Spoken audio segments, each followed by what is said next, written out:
There's been a lot of talk recently about teacher burnout and what's actually causing it. Now, because I'm a teacher, I'm interested in why that might be. And people think it could be increasing workload or maybe because the parents are more involved. But I think it actually stems back to the teacher themselves. Now, most people that are teachers, if you ask them, they knew when they were younger they wanted to become a teacher.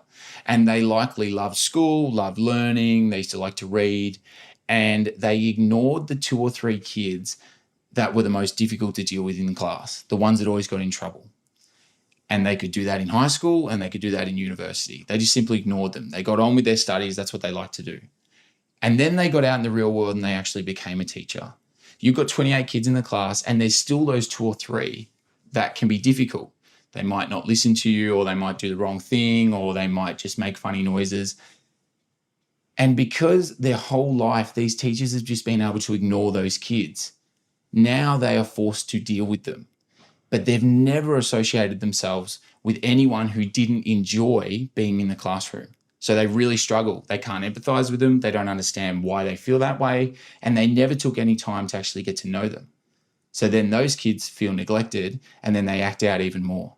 The teachers that are the best at building relationships, the best at actually connecting with every kid in the class, they have the least amount of behavior issues.